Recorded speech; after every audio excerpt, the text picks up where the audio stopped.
Vamos abrir nesse instante as nossas Bíblias, aproveitando que os irmãos já se encontram de pé, na carta de Paulo aos Filipenses, capítulo 1. Nesse texto nós iremos firmar a nossa meditação na noite de hoje. Filipenses, capítulo 1, versículos 12 até o versículo número 18. Filipenses 1, versos 12 até o versículo de número 18.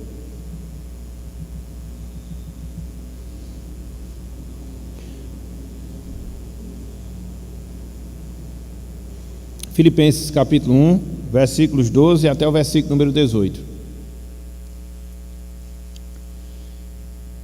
Diz o seguinte: meus irmãos, minhas irmãs, a palavra do Senhor. Filipenses 1, 12 até o versículo número 18. Quero ainda, irmãos, cientificar-vos de que as coisas que me aconteceram têm antes contribuído para o progresso do Evangelho, de maneira que as minhas cadeias em Cristo se tornaram conhecidas de toda a guarda pretoriana e de todos os demais. E a maioria dos irmãos, estimulados no Senhor por minhas algemas, ousam falar com mais desassombro a palavra de Deus. Alguns, efetivamente, proclamam a Cristo por inveja e porfia. Outros, porém, o fazem de boa vontade. Estes, por amor, sabendo que estou incumbido da defesa do Evangelho. Aqueles, contudo, pregam a Cristo por discórdia, insinceramente, julgando suscitar tribulação às minhas cadeias. Todavia, que importa, uma vez que Cristo, de qualquer modo, está sendo pregado, quer por pretexto, quer por verdade, também com isto me regozijo, sim, sempre me regozijarei.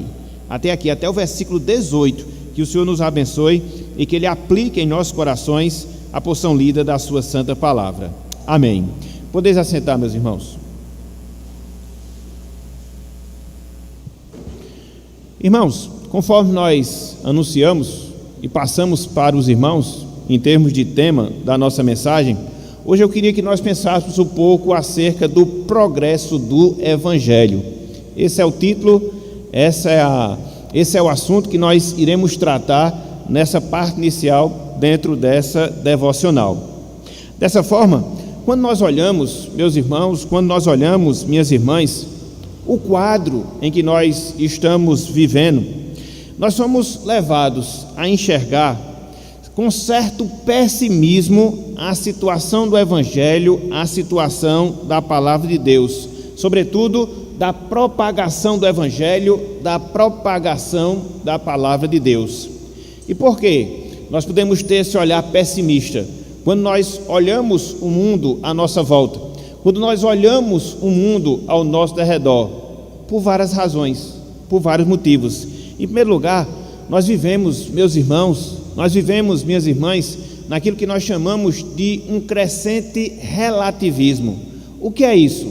Não existe mais verdade absoluta, não existe mais verdade fixa na mente das pessoas, sobretudo verdade nas quais nós devemos crer e obedecer ao longo da nossa existência aqui na terra.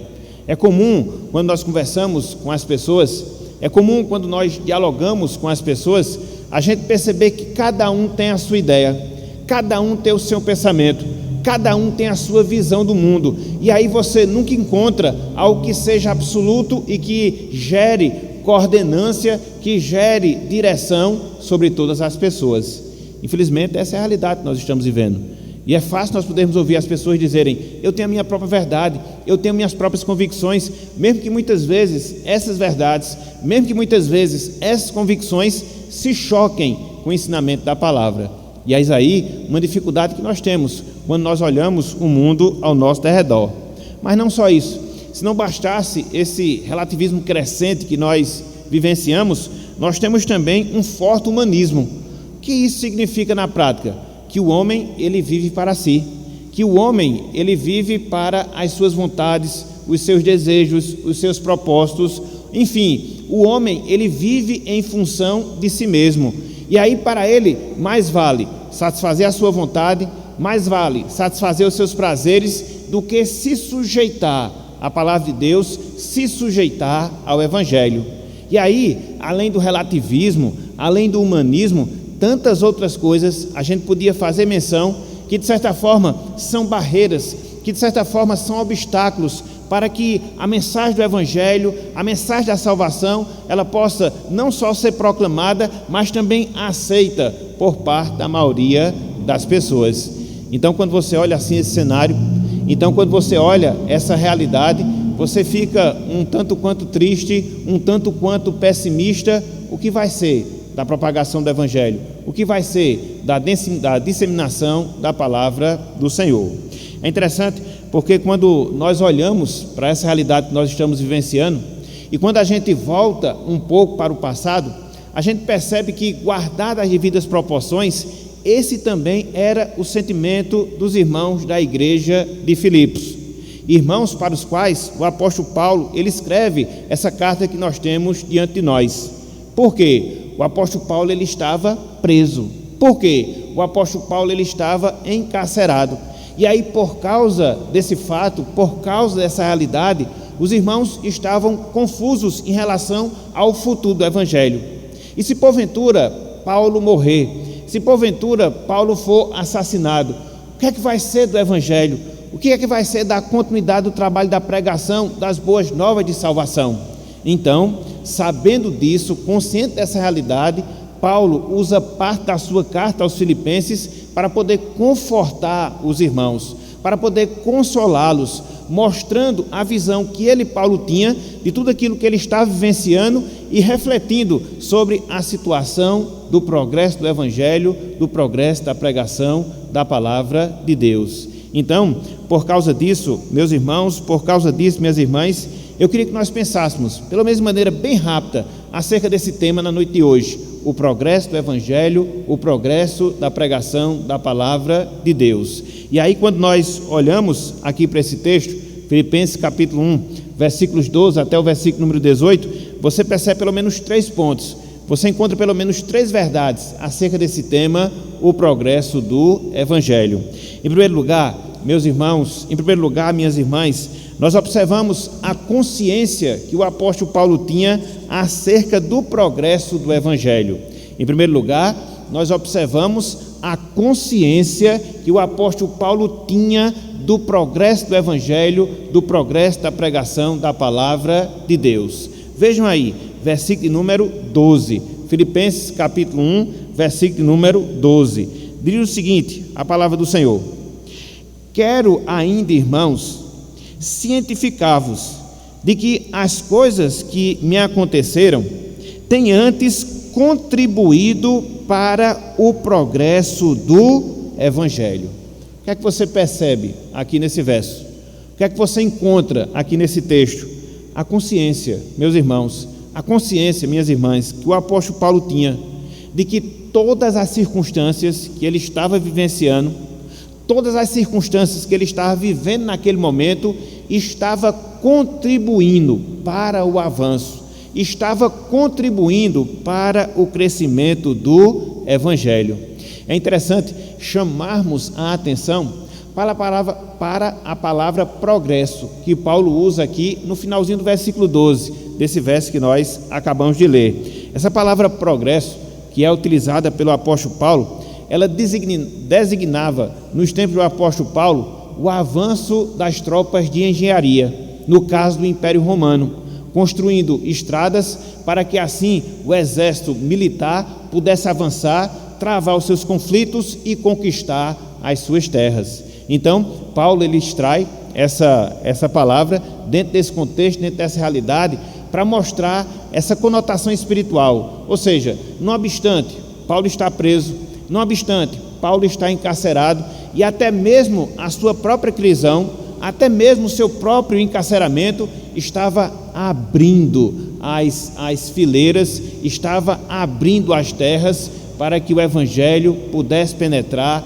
para que o Evangelho pudesse se desenvolver. Então, muito pelo contrário de seu entravamento para o crescimento do Evangelho, muito pelo contrário de ser uma dificuldade para a propagação da palavra do Senhor, a prisão de Paulo, a sua prisão, o seu aprisionamento estava servindo como instrumento para que Deus pudesse avançar, abrir caminho e assim a sua palavra penetrar, no caso específico, na cidade de Roma, ou seja, dentro de todo o Império Romano. Então, isso é interessante, meus irmãos. Então, isso é importante, minhas irmãs.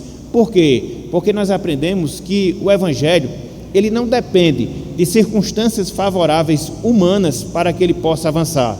Muitas vezes, Deus, dentro da sua soberania, muitas vezes, Deus, dentro do controle que ele tem sobre todas as coisas, ele age, inclusive naquilo que é negativo aos olhos humanos, para que a sua palavra, para que o seu Evangelho possa penetrar, possa se desenvolver, possa ser anunciado e assim muitas pessoas cheguem à salvação. Então, era essa a visão que o apóstolo Paulo tinha. Eu estou preso? Sim, mas a palavra de Deus não está presa. Eu estou encarcerado? Sim, mas o Evangelho, ele não está encarcerado.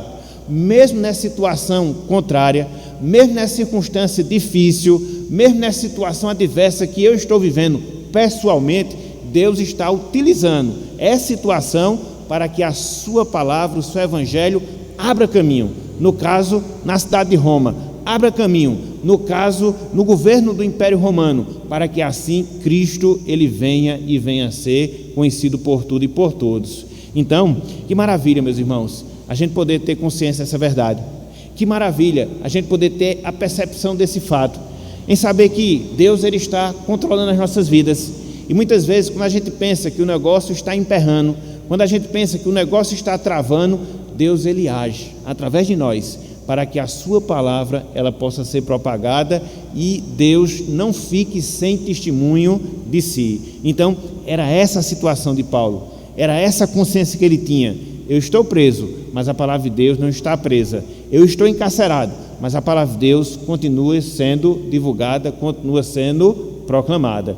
E aí, quando você olha para algumas situações, sobretudo na história da Igreja de Deus, você percebe isso. Muitas vezes a igreja passa por determinadas circunstâncias, muitas vezes a igreja passa por determinadas dificuldades, e longe de ser um entrave para a proclamação do Evangelho, acaba sendo um facilitador para que a verdade de Deus possa ser proclamada. Eu me lembrei, por exemplo, da perseguição que passou a igreja primitiva, conforme o registro que nós temos lá em Atos dos Apóstolos. Abram aí, por favor, meus irmãos, nesse texto, Atos dos Apóstolos, capítulo 8. A igreja estava sendo perseguida, sim, mas o Evangelho não foi travado por causa disso. Muito pelo contrário, foi uma oportunidade para que ele pudesse ser disseminado ainda mais. Atos capítulo 8.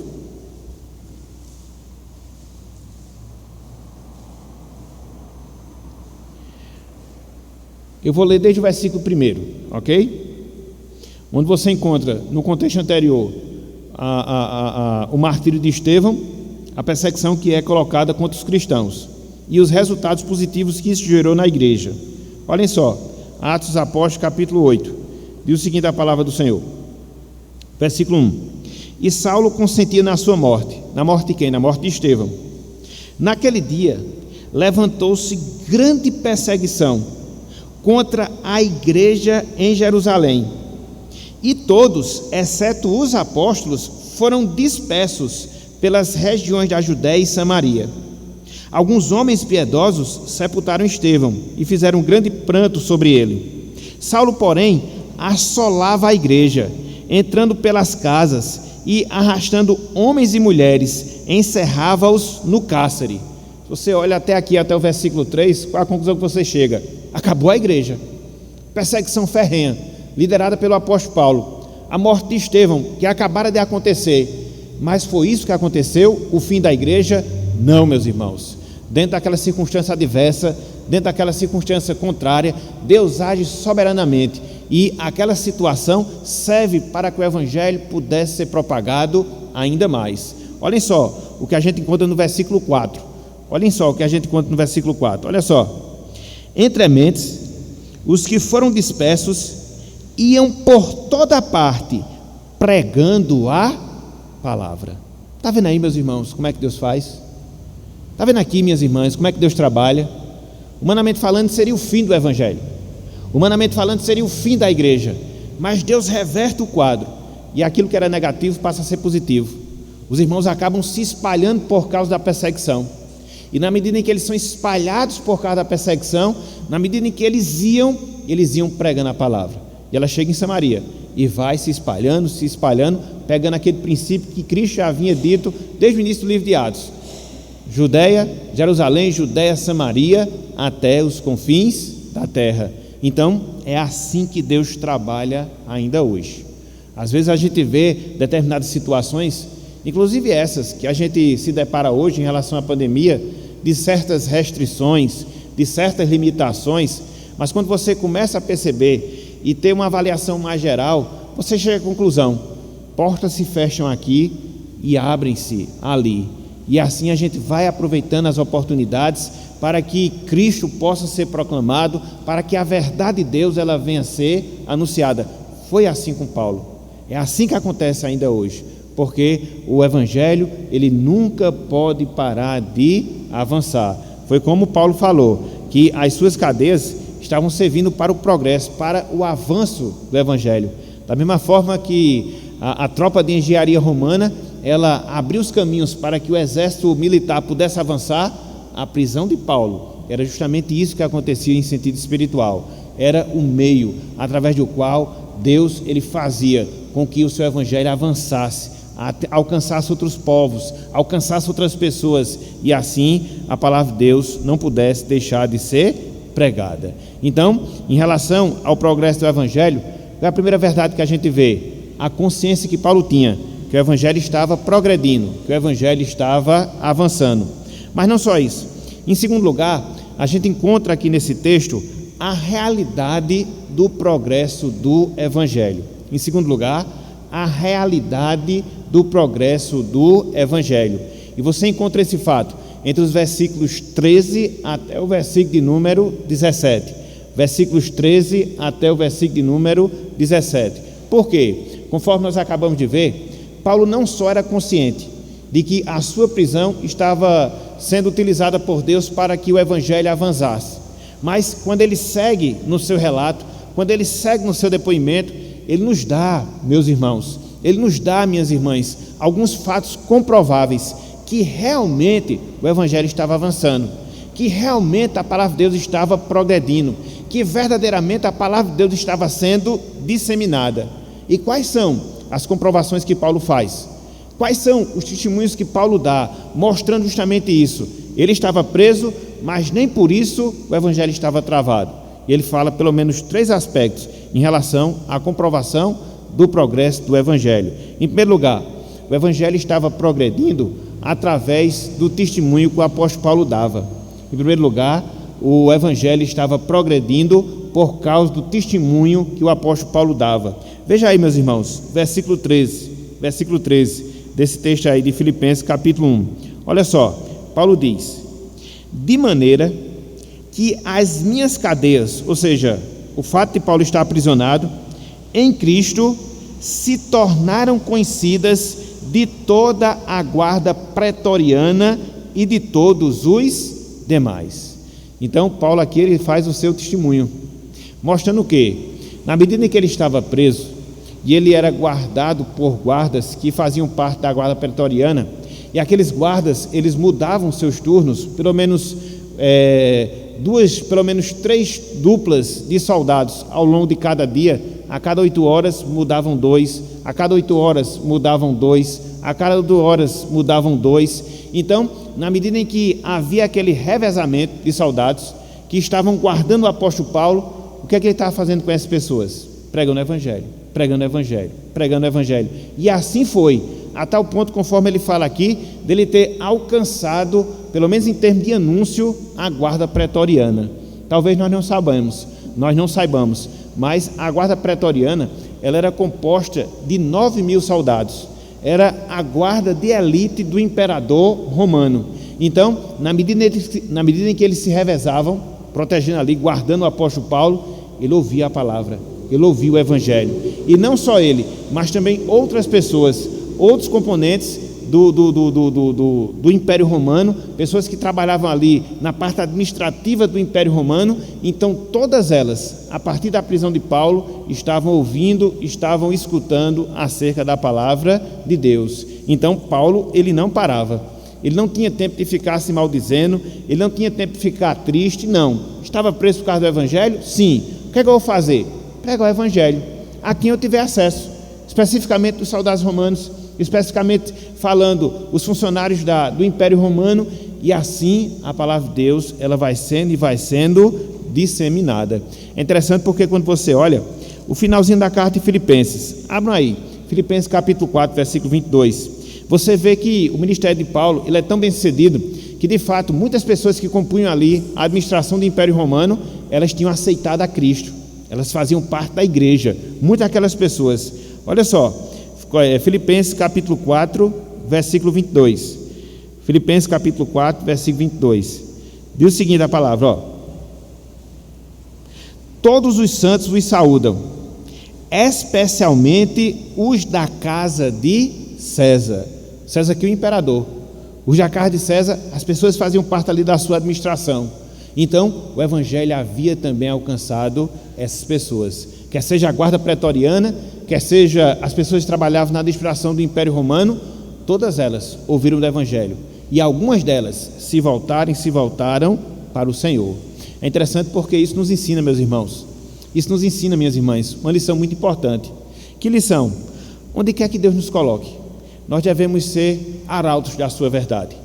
Onde quer que Deus nos coloque, nós devemos estar proclamando a sua palavra. Então foi o que aconteceu com Paulo. Estava preso, sim. E o que foi que ele fez? Aproveitou aquela circunstância. O que foi que ele fez? Aproveitou aquela oportunidade e proclamou o Evangelho. Assim também deve acontecer a cada um de nós. Quantas são as oportunidades? Quantas são as circunstâncias ao longo de toda a nossa vida que Deus vai nos dando, que Deus vai nos concedendo? Para quê? Para que a gente possa falar do seu Evangelho. E muitas vezes nós nos silenciamos, muitas vezes nós nos calamos, quando na verdade nós deveríamos estar sempre falando da palavra de Deus. Às vezes esperando numa fila para ser atendido por um médico, às vezes até mesmo numa fila de supermercado, não importa, onde quer que Deus nos leve, onde quer que Deus nos coloque, Ele quer que nós falemos e falemos a sua palavra. Então, por que o Evangelho estava progredindo? Por que o Evangelho estava sendo pregado? Em primeiro lugar, por causa do trabalho do apóstolo Paulo. Mas não só isso. Em segundo lugar, o Evangelho estava em franco desenvolvimento por causa do trabalho de irmãos sinceros. Por causa do trabalho de irmãos sinceros, irmãos verdadeiros, irmãos genuínos. Olhem só o que nós encontramos aí nos versículos 14, versículo 15, parte B, e também versículo número 16. Olhem só o que Paulo fala aqui, versículo 14. Ele diz: e a maioria dos irmãos, estimulados no Senhor por minhas algemas, ousam falar com mais desassombro a palavra de Deus. Versículo 15. Outros, porém, o fazem de boa vontade. A parte B. E agora, versículo 16. Estes, por amor, sabendo que estou incumbido da defesa do Evangelho. Então, o que é que Paulo aqui nos ensina? Que a sua prisão estimulou alguns irmãos para que eles pudessem ter ousadia e, assim como Paulo, pregarem a sua palavra. Olha só que coisa fantástica, olha só que coisa maravilhosa. A prisão de Paulo e o comportamento que ele tinha enquanto estava preso, comportamento corajoso, comportamento ousado, falando da palavra do Senhor, estimulou os irmãos a fazerem o mesmo. Uma vez que eles estavam livres, uma vez que eles estavam soltos e que eles viam esse bom exemplo de Paulo, qual foi a postura? Qual foi a atitude que eles tiveram? Falar também da palavra de Deus, falar também da palavra do Senhor. Como Paulo diz aqui, eles foram estimulados por Deus, eles foram estimulados pelo Senhor. E aí a prisão de Paulo também serve para isso, estimular os irmãos sinceros, os irmãos verdadeiros, os irmãos genuínos a fazer o quê? A pregar e pregar o Evangelho, a anunciar e anunciar a palavra do Senhor. É interessante que quando Paulo faz este testemunho em relação àqueles irmãos, ele mostra que os irmãos agiam daquela forma de boa vontade. Era algo espontâneo, era algo que eles queriam, era algo que eles desejavam fazer, porque tinha um referencial do apóstolo Paulo. E que lição importante, meus irmãos, que lição extraordinária, minhas irmãs, a gente tira para as nossas vidas. Em que sentido? Na necessidade que nós temos de nos sensibilizarmos com as pessoas que sofrem pelo Evangelho e mesmo assim não abrem mão do Evangelho, para que isso possa nos estimular a também sermos ousados a falar do Evangelho. A gente vive em um país onde a gente tem liberdade de culto, pelo menos teoricamente, né? A gente está tendo essa liberdade um tanto quanto cesseada nesses últimos anos, pelo menos nesses últimos meses, melhor dizendo, mas em termos gerais a gente tem essa facilidade de estar falando da palavra, de estar cultuando a Deus. E a gente viu, até mesmo por aquele momento que a gente teve aqui na igreja com o irmão da missão Portas Abertas, que essa não é a realidade para todas as pessoas espalhadas pelo mundo. E a gente viu alguns depoimentos, alguns testemunhos de pessoas que, mesmo em situações contrárias, adversas, continuam permanecendo firmes na pregação do Evangelho. E são esses exemplos que também devem nos estimular. São essas referências que também devem nos motivar a quê? A falar da palavra. Porque em relação a eles, nós temos muito mais facilidade. Em relação a eles, nós temos uma situação muito mais favorável. Então, que nós possamos enxergar esses bons exemplos e que esses bons exemplos nos estimule a falar da verdade, a nós não nos calarmos, a proclamarmos aquilo que Deus tem reservado para que nós anunciemos, para que Cristo possa ser conhecido pela maioria das pessoas. Então veja, no primeiro momento o Evangelho não parava. Por quê? Porque Paulo pregava apesar de estar preso. No segundo momento o Evangelho não parava. Por quê? Porque a prisão de Paulo estimulava os irmãos sinceros a de boa vontade falar a palavra de Deus. Mas não só isso, o Evangelho também não parou, porque a prisão de Paulo, ela serviu de estímulo para que os falsos irmãos também pregassem o Evangelho. Veja que coisa interessante, versículos 15 e também o versículo de número 17. Versículos 15 e também o versículo de número 17. A parte inicial, do versículo 15. Olhem só o que nós temos aqui na palavra do Senhor. Alguns, efetivamente, proclamam a Cristo por inveja e porfia. Versículo de número 17. Aqueles, contudo, pregam a Cristo por discórdia, insinceramente, julgando suscitar tribulação às minhas cadeias. O que é que nós temos aqui? O relato de Paulo, que a sua prisão, as suas cadeias incentivaram até mesmo os falsos irmãos a fazerem o quê? A pregar o Evangelho. Aquelas pessoas, elas se sentiram enciumadas com a liderança que Paulo exercia sobre a igreja, com a liderança que Paulo exercia sobre os irmãos. E na medida em que elas tomaram conhecimento que Paulo tinha sido preso por causa do Evangelho, elas se colocaram a pregar o Evangelho. Para quê? Para se fazerem melhores do que o apóstolo Paulo e assim justificar os irmãos. Paulo, que se diz líder, está preso. Nós é que estamos soltos pregando o Evangelho. Então, essas pessoas, cristãos falsos, foram motivadas pela prisão de Paulo a fazer o quê? A pregar o Evangelho. É interessante, porque quando você observa aqui, versículo 15, parte A, versículo 17, aquelas pessoas não estavam pregando um Evangelho falso. Não, o Evangelho é genuíno. Tanto é que Paulo nem faz críticas em relação ao conteúdo da palavra que elas estavam proclamando. O que Paulo faz menção era a motivação errada que estava gerando a pregação do Evangelho. Eram pessoas que, conforme ele diz aqui, pregavam o Evangelho por inveja, pregavam o Evangelho por contenda, pregavam o Evangelho por motivos egoístas. Então, a questão não é o Evangelho, mas a motivação através da qual ele estava sendo pregado. Porque no fundo, aquelas pessoas estavam invejosas. No fundo, aquelas pessoas queriam ser reconhecidas como líderes, como Paulo era reconhecido. E essa era a motivação que elas tinham, de anunciar a palavra de Deus, de anunciar a palavra do Senhor. E é por isso que Paulo não critica a forma, Paulo não critica o conteúdo que elas pregavam, mas sim a motivação daquilo que elas estavam pregando. E isso também serve de lição para cada um de nós. Em que sentido? No cuidado, meus irmãos, no cuidado, minhas irmãs, que nós devemos ter com a motivação que nós pregamos o Evangelho. Porque às vezes a gente pode estar fazendo a coisa certa com a motivação errada. Às vezes a gente pode estar atendendo ao ID de Cristo, mas com motivações que não são justas, que não são corretas, que em si são pecaminosas. E isso nada vale para nós. Nada vale para nós.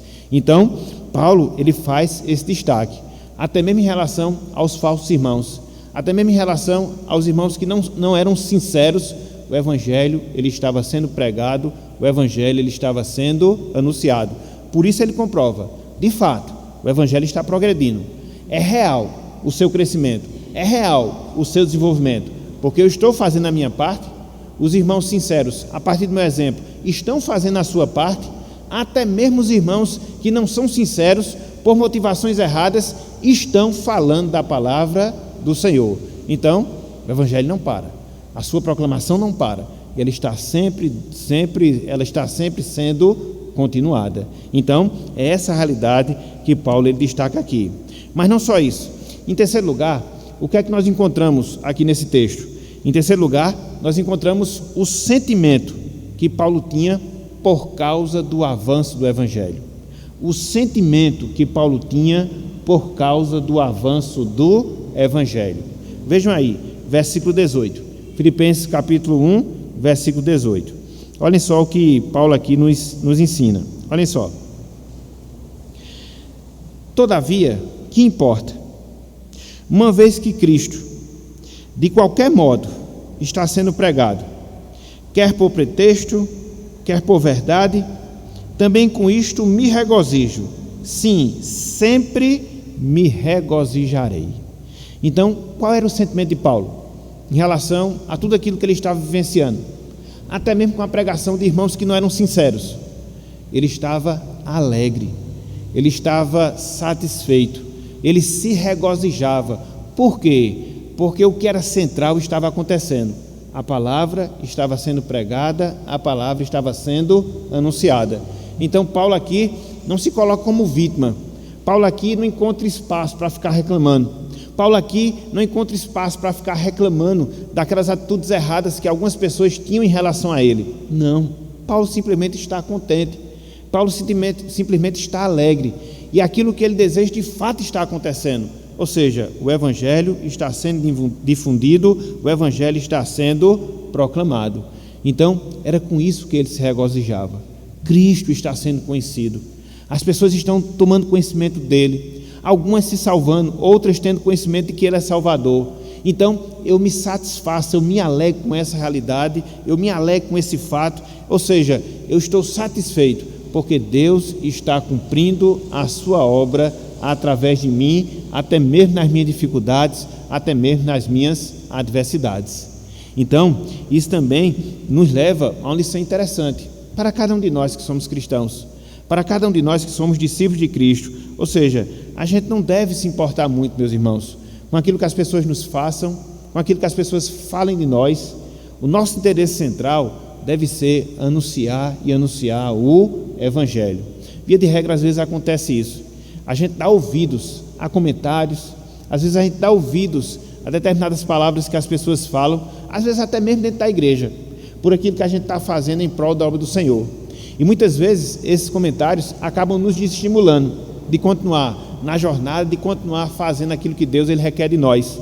E quando nós estamos agindo dessa maneira, nós estamos dando motivo para o inimigo se alegrar em relação às nossas vidas. Paulo não tinha espaço para esse tipo de sentimento, Paulo não tinha esse espaço para esse tipo de postura. Não, o que vale é que Cristo esteja sendo proclamado, o que vale é que Cristo esteja sendo anunciado, e essa também deve ser a nossa visão, esse também deve ser o nosso comportamento. Não importa o que as pessoas falem de nós, não importa o que as pessoas façam em relação a nós, com o que é que a gente deve se interessar, qual deve ser o nosso pensamento central? Falar da palavra do Senhor, falar do Evangelho. E Deus tem nos dado tantas oportunidades, principalmente hoje, por causa dos recursos tecnológicos que nós temos à nossa disposição, onde a gente pode, através de um simples apertar de botão, uma simples tecla, enviar a palavra do Senhor para muitas pessoas, para serem edificadas, para serem ensinadas, para que assim elas possam ter o conhecimento da verdade. Então, nós devemos, meus irmãos, nós devemos, minhas irmãs, nos envolver nesse processo e assim também sermos instrumentos nas mãos de Deus, nas mãos do Senhor, para que o Evangelho não pare, ele possa progredir, ele possa avançar, que a gente faça através do testemunho da nossa vida, que a gente faça através do exercício dos dons que Deus nos deu para que exerçamos em prol da sua causa. Enfim, que nós façamos de todas as formas, de todas as maneiras, mas que em nós as pessoas possam sempre encontrar uma referência do anúncio de Cristo, do anúncio do Evangelho. Foi por isso que o Evangelho cresceu, sobretudo naqueles primeiros séculos da igreja cristã. Foram séculos difíceis, de muita perseguição, de muita tribulação, de muita morte por causa da palavra de Deus, mas eles foram perseverantes, e essa perseverança fez com que o Evangelho ele atravessasse toda a história e chegasse até nós. Então, que grande privilégio, porque se nós estamos aqui, se hoje nós temos acesso à palavra do Senhor, foi porque lá atrás muitos se sacrificaram para que isso acontecesse, para que isso ocorresse. E agora, o que é que nós devemos fazer? Levar adiante essa obra. E agora, o que é que nós devemos fazer? Levar adiante esse trabalho, aproveitar os nossos dons, aproveitar os nossos talentos, aproveitar as oportunidades, aproveitar o tempo que Deus nos dá, para que a gente possa ter sempre a palavra de Deus na nossa boca, na nossa língua, e assim as pessoas possam ter o conhecimento do Senhor, o conhecimento salvador de Cristo Jesus. Afinal de contas, nós participamos desse exército, nós participamos do exército de Cristo aqui na terra.